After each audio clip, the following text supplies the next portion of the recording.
Hello Now Playing listeners, this is Arnie, back with another book review.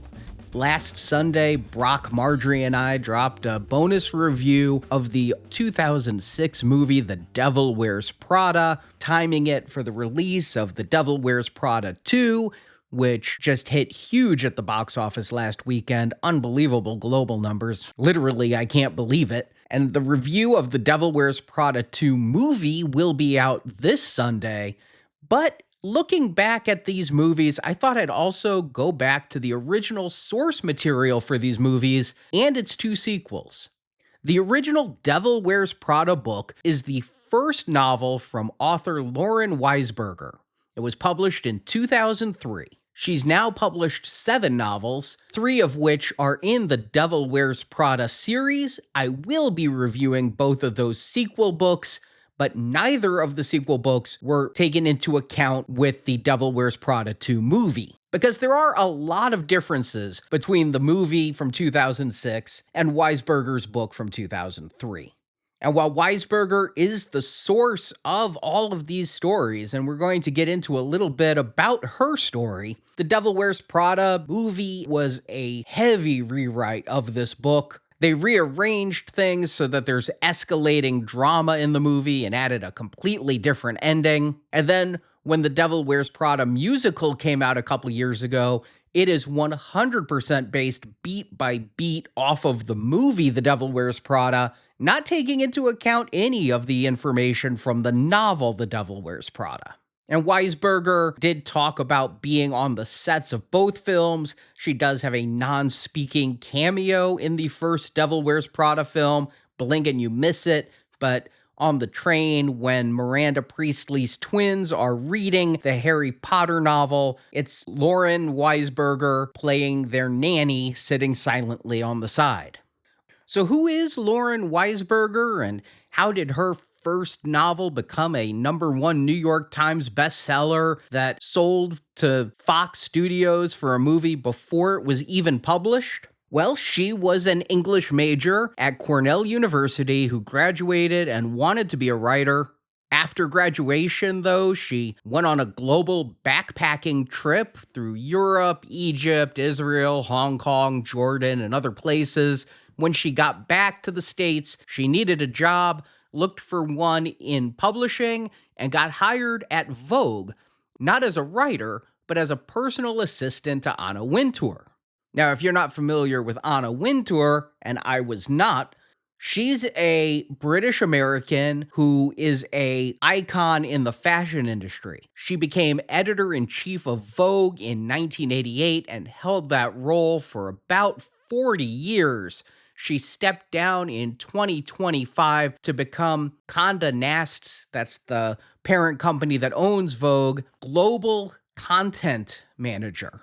She was a very secretive person, preferring to stay behind the scenes while organizing such major events as the Met Gala and making or breaking fashion designers by the use of their garments in Vogue.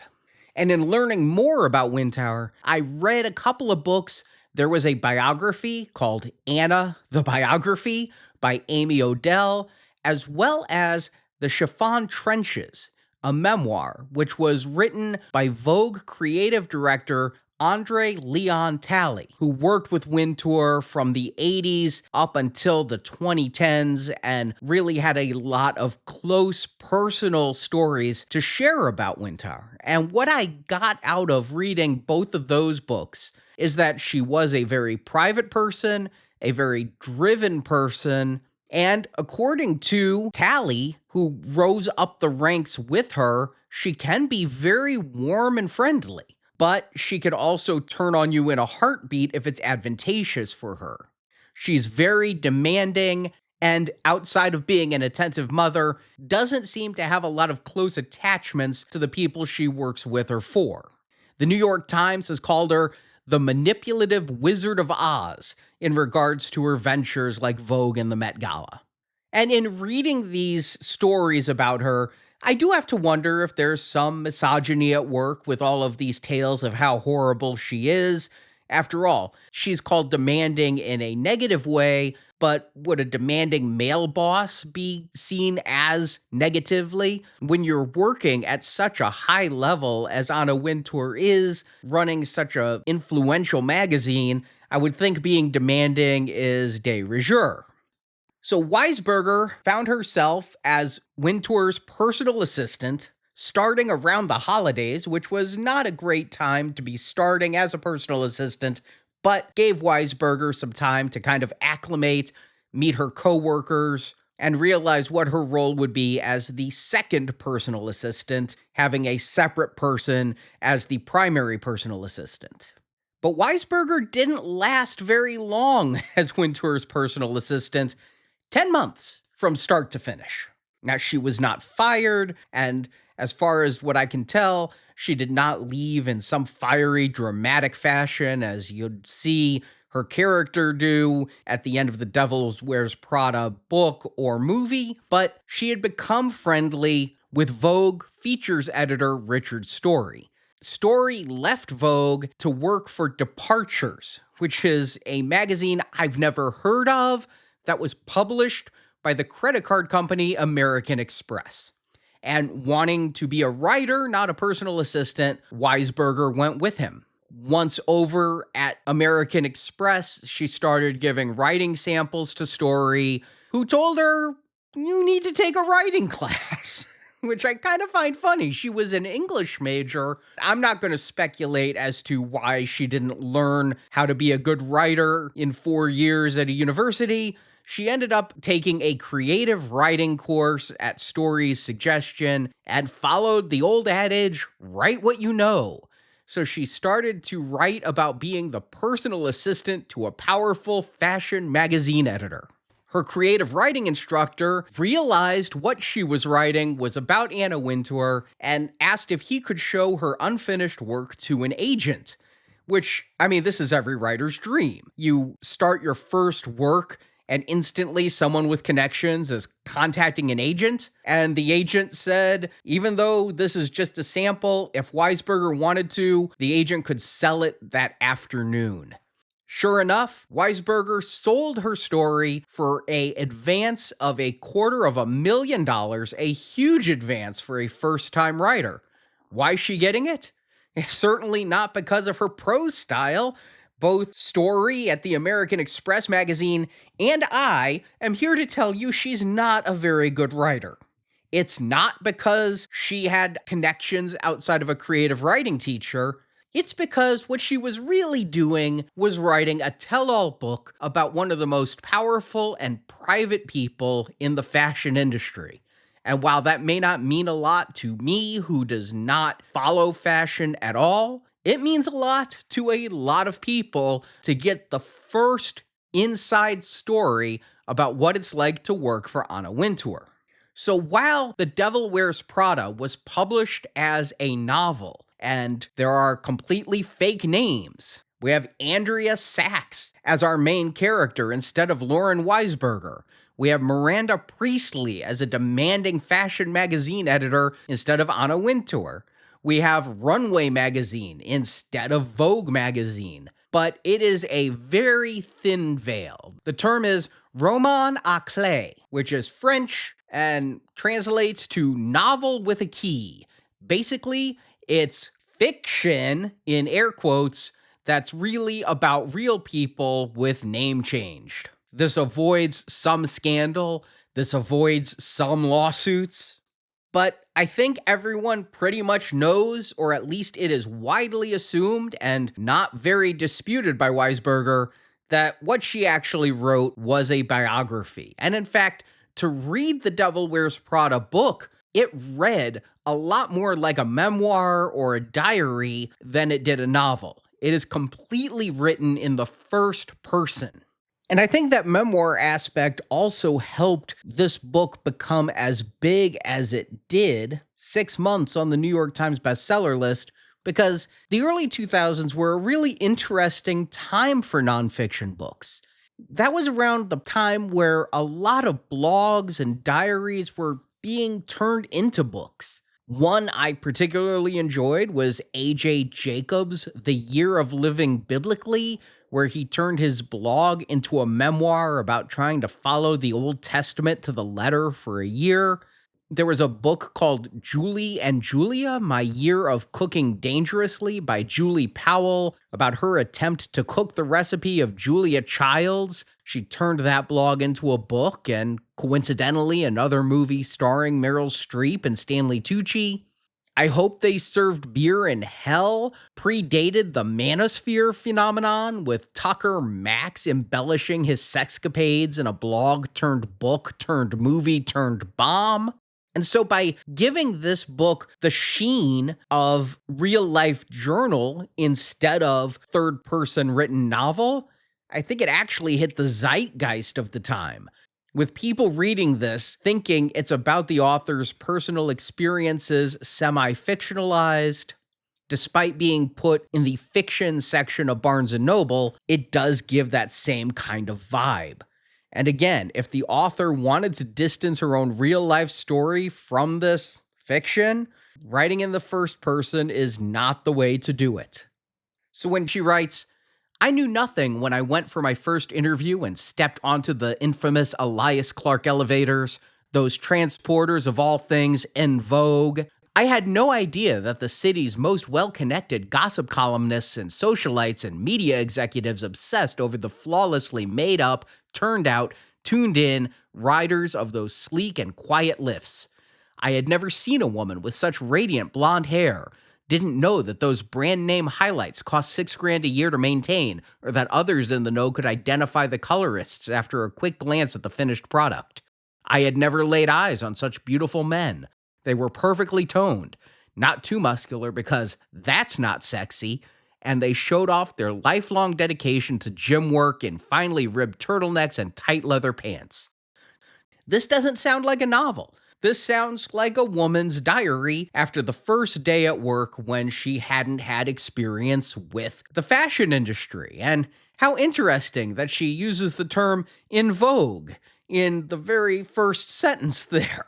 And Weisberger does nothing to separate herself from her main character of Andrea or Andy Sachs. Andy is a recent college graduate with an English degree who, after graduation, went backpacking across Europe and then came back to the States, wanted a job in publishing, and ended up as an assistant to a fashion editor. Does that sound a little bit familiar to what I said about 5 minutes ago about the author herself? And no, Andy doesn't want the job.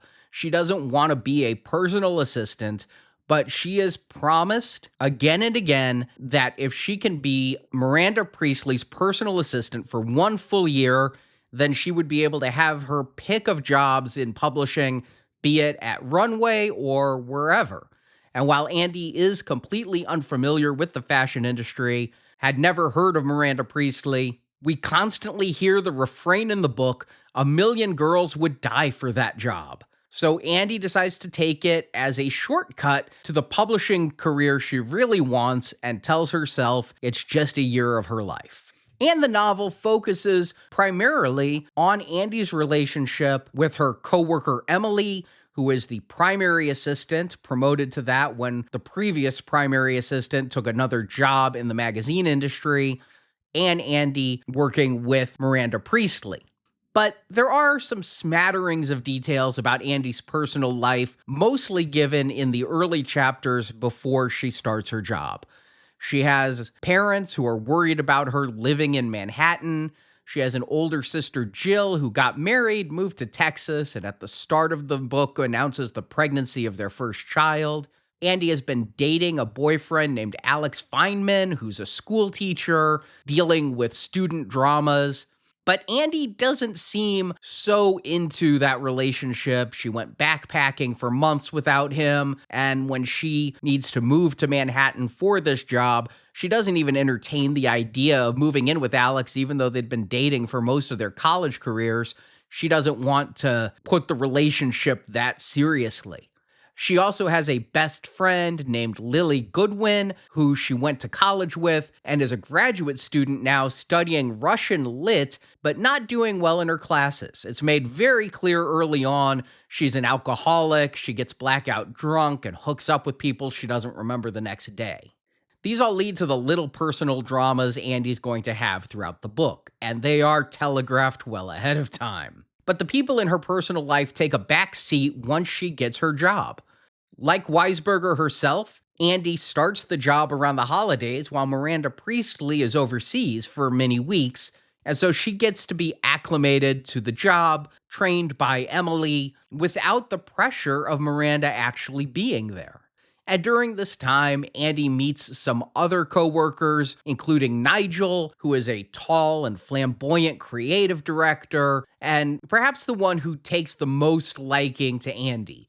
While not a Stanley Tucci type relationship, I believe several characters from this novel were merged into Stanley Tucci's character of Nigel.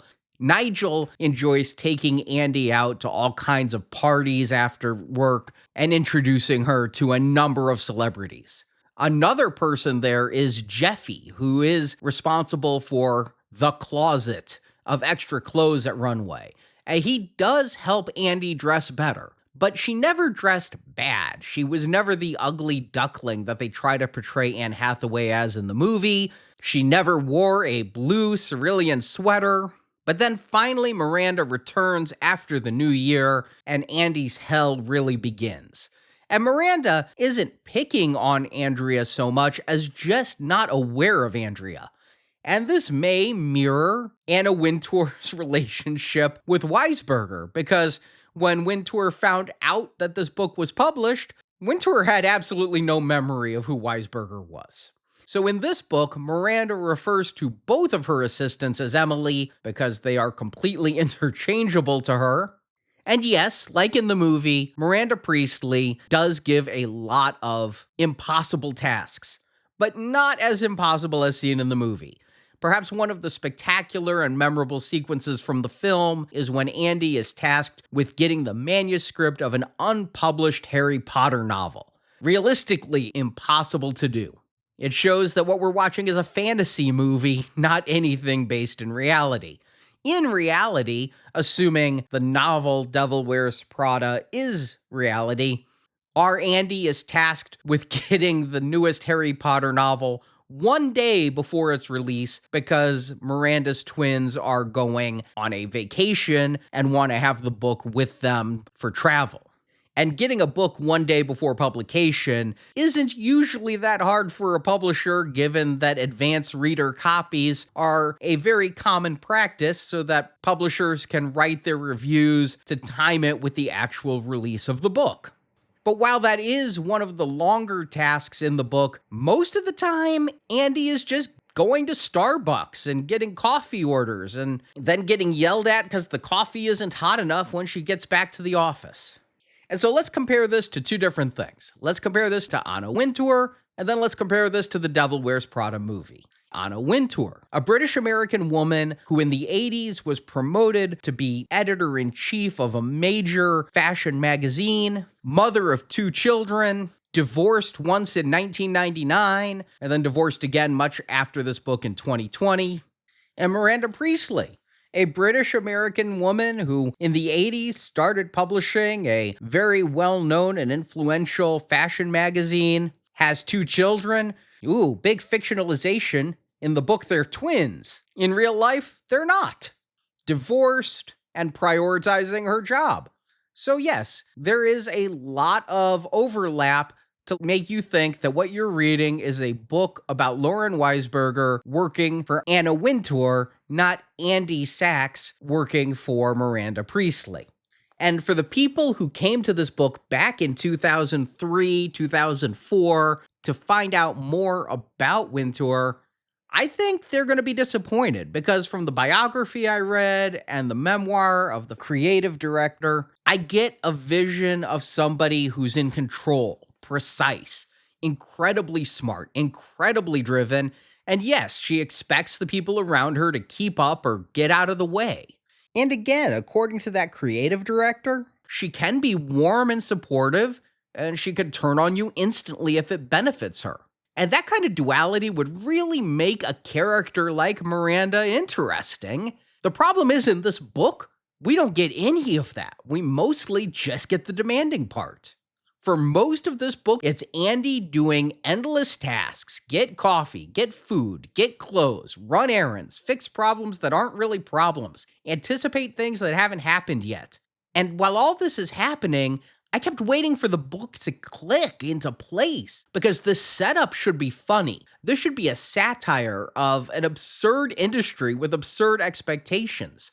When I was reading about the creation of the movie, a lot of the screenwriters who worked on it before the final one were making it like Zoolander, a lampooning of the fashion industry. That would be my instinct to go to also. But this book does not play it for comedy. It plays everything straight, and it plays it long. There are just pages and pages of this stuff, and instead of escalating into something comedic or dramatic, it just becomes repetitive. I start to feel the grind Andy is living, but not in an entertaining way. I'm feeling it the way Andy's feeling it. Exhausting. I don't think that's intentional. But even if it is, and Weisberger wants me to feel like Andy while trudging through this book, it doesn't make for a fun reading experience. And also, the movie veers away from this book's narrative in many smart ways to improve the story, fictionalizing it further, but just making it far more enjoyable, comedic, making characters likable that are not. In the book, no, Andy's not a fashionista, but this is not a fish out of water tale the way the movie is. Her biggest moment of separation is that she gets mocked for eating carbs at lunch, and she has a persecution complex to the point she thinks the higher-ups pay enough attention to what she eats that they change the soup menu to make it less appealing to her. And she dresses well, but not the far-out get-ups that she describes in a mocking manner worn by many of her coworkers. And unlike the portrayal we see Anne Hathaway do in the movie, this Andy in the book actually enjoys a lot of the perks of her job. She gets a chauffeured town car for anywhere she wants to go. Of course, that's intended to be for errands for Miranda Priestley, but she abuses this endlessly for personal as well as work use. She also really enjoys all the free clothes she gets.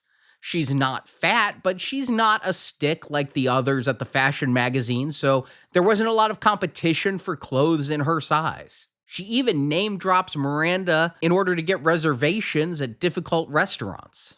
But in the book, of course, as in the movie, Andy's job distances her from her friends and her boyfriend. She has to break many dates with Alex, and he's left to hang out with his guy friends. To try and get closer to Lily, the two become roommates, but that actually pisses Lily off because Andy never has time to help apartment hunt. And then when living together, Andy is so busy with her job, she has to turn a blind eye to Lily's continuing to grow drinking problem because Andy just can't deal with it. Andy's sister has the baby, but Andy never goes to visit it, never gets to see her first niece or nephew. And the movie does walk a very fine line between showing Andy as responsible, doing her job despite the long hours, but also ignoring the other parts of her life, including her relationship with Alex. But in the book, Andy just comes off as very selfish and self-centered. I mean, I remember being in my 20s once too. I understand the thought that I have to do this for my job is a real mentality people have. And to be honest, I still have it today in many regards.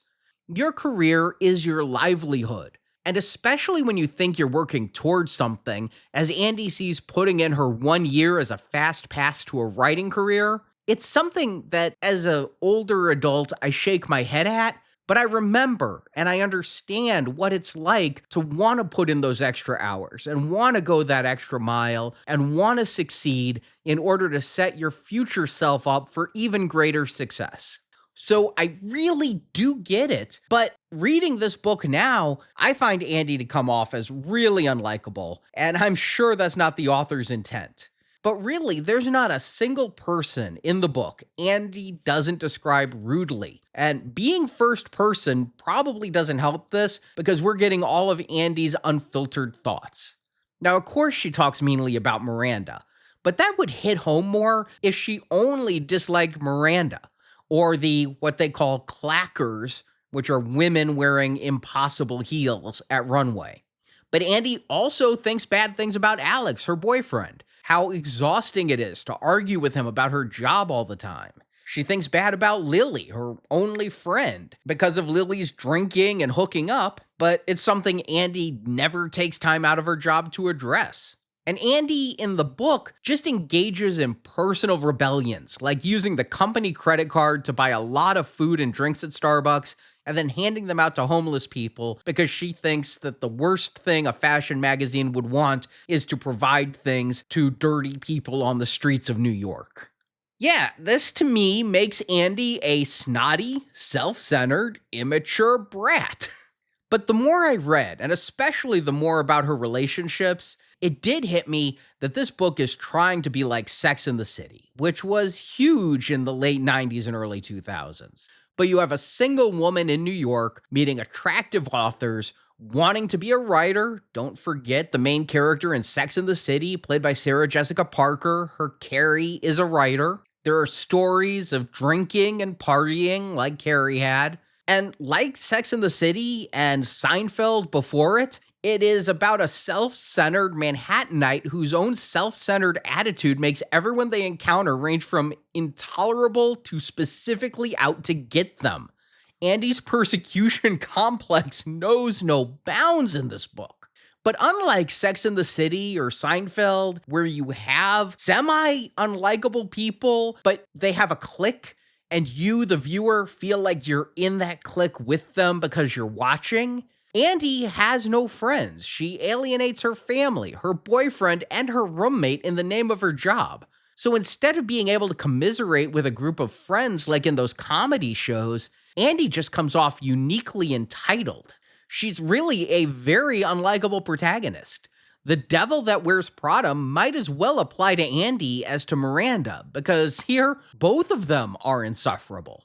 I especially feel bad for her boyfriend Alex, who spends his time doing extra things at school and working with the children there because he doesn't have a girlfriend to spend time with after. And meanwhile, Andy is spending time with a fiction wonderkind, Christian Collinsworth, who's clearly interested in her romantically, and the only thing holding her back is that she's with Alex. And when she tells Lily about it, Lily encourages Andy to cheat. Andy never does. Much like the movie, she has a breakup with her boyfriend before sleeping with the writer. But it's clear she checked out of her relationship with Alex long before Alex finally had the stones to tell her it's over for good. But after chapters and chapters of the same things happening again and again, things finally do come to a head. I hesitate to call it a climax to the book, but things happen. Emily gets mono, and that's what causes Andy to go to Paris in her place. This causes canceling a homecoming weekend that she'd had scheduled with Alex that he spent good money on and planned for months, and this is the last straw for Alex. He breaks up with her, and I'm cheering good for him. He is a hardworking school teacher who does not need Andy's toxicity bringing him down. And then Andy is almost late to a work function because she has to help Lily sober up and kick out some scumbag she screwed and doesn't remember out of their apartment. But Andy doesn't actually skip the work function to be with Lily. She goes to work anyway. She goes off to Paris and impresses Miranda with how hard she works and actually gets treated like a human being by Miranda, where Miranda asks Andy, "What would you like to do?" And she says, "I want to be a writer, and I want to write at the New Yorker." And Miranda says, "We're going to give you some writing assignments at Runway. You have to do them on your own time, but in 2 more months, when you hit your 1 year, I'll make calls to the New Yorker and Andy can get in." Meanwhile, Christian is also there in Paris, and he's promising to introduce her to writing agents, and the two have a night together. But hey, it's okay, because Andy and broke up like last week, right? So all of Andy's hard work is finally going to give her everything she ever wanted, until back in New York, Lily gets in a drunk driving accident. And I guess this causes an awakening in Andy, though it's really Andy still being selfish and self-centered. Instead of ignoring her friends for her job, she decides to abandon her job to go back to Lily, Even though Lily is in a hospital and Andy can't really do anything, and Miranda doesn't understand why Andy would want to rush home, and it leads to a big scene in public where instead of just throwing her phone in a fountain, Andy ends up screaming, "Fuck you, Miranda," in front of a bunch of tabloid reporters. So Andy goes back home, Lily gets in a recovery program, Andy moves back in with her parents and starts writing fiction. The only thing I don't see Andy doing is writing a book where she calls herself Susan about working for a British American fashion editor named Stephanie Green. I mean, you could really hew close, but in this version, she ends up getting a story published in 17 magazine and a couple other magazines. But Andy does get the last laugh. She subsidizes her life by selling the clothes she took from Runway. And again, abusing the perks of her job, not exactly the high road. And she gets an interview with a magazine called The Buzz as a writer. She thought she'd get blacklisted because Miranda fired her, but she was told if The Buzz refused to hire anyone Miranda had fired, they'd have no employees at all. So she goes back to the Elias Clark building, where The Buzz is, applying to be a writer. And as Andy walks off to start her career as a writer, I feel like she should really reach out to Aline Brosh McKenna, who is the writer of the Devil Wears Prada film, to get some tips on basic storytelling structure. Because this book, as I finished it, the pacing is all over the map. The protagonist is unlikable. The antagonist is also unlikable. And in writing the film, McKenna took this lemon and really added a lot of Hollywood sugar to make it into lemonade. McKenna softened Miranda Priestley in a couple of personal scenes in the movie.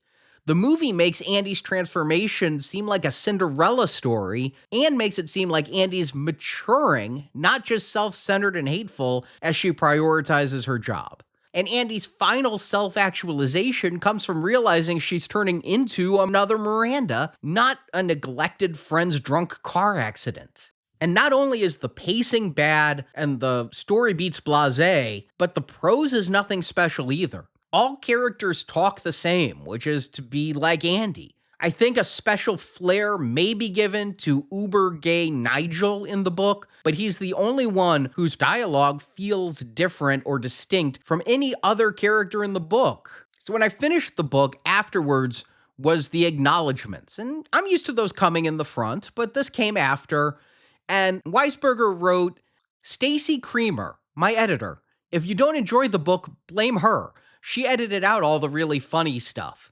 I guess there's a lot of blame to go on Creamer because this book feels lightweight and unimportant, but not funny. Jokes, and I use that term loosely, like Lily referring to her boyfriends as Freudian boy or pink shirt boy because they aren't going to be around long enough to learn their names.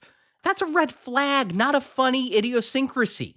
The movie makes gags and montages, and Anne Hathaway's hapless facial expressions sell the farce. You cannot overstate how important Anne Hathaway's likability and physicality make Andy a likable character on screen. This book, she just comes off scathing. And if Andy were less egotistical, maybe things in this book would be funny. Or if she had compatriots like the snide stars of Seinfeld. Maybe jokes could be had if there were people Andy treated as equals and not that she felt above absolutely everybody for whom she works or has a relationship. So this, I just call it generic fiction. It's not funny enough for comedy. It's not serious enough for drama. It's just something to read on a beach. So like Anne Hathaway getting her fashion makeover in the Devil Wears Prada movie, Aline Brosh McKenna took this ugly duckling of a book and turned it into a swan of a movie that ended up a classic, getting a sequel 20 years later. And as I said, you could hear our thoughts on that movie with our movie review that's out now. And this Sunday, our thoughts on the Devil Wears Prada 2 movie, which is not at all based on another book by this author. But for this book's 10th anniversary in 2013, 7 years after the movie, Lauren Weisberger wrote, "Revenge Wears Prada, The Devil Returns, and then a few years after that, a third book in the series, When Life Gives You Lululemons. I have to say I like that last title much better than Revenge Wears Prada. But what do I think of those books? In a decade, can Weisberger go from a poor first-time novelist to someone who writes a story I actually want to read? What will happen to her Andy different than what I'm seeing on screen in Devil Wears Prada 2?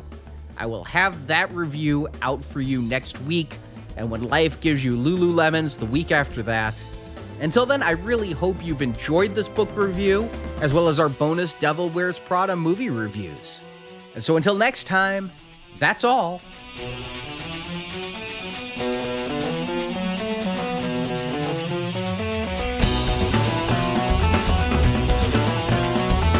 The opinions expressed in this podcast are those of the individual hosts and may not reflect the views of Venganza Media Incorporated. All movie clips and music included in this podcast are the intellectual property of their respective copyright holders. They are included here for the purpose of review and no infringement is intended. Now playing is a Venganza Media production, copyright 2026, and no part of this show may be reproduced, repurposed, or redistributed without the written permission of Venganza Media Incorporated. All rights reserved.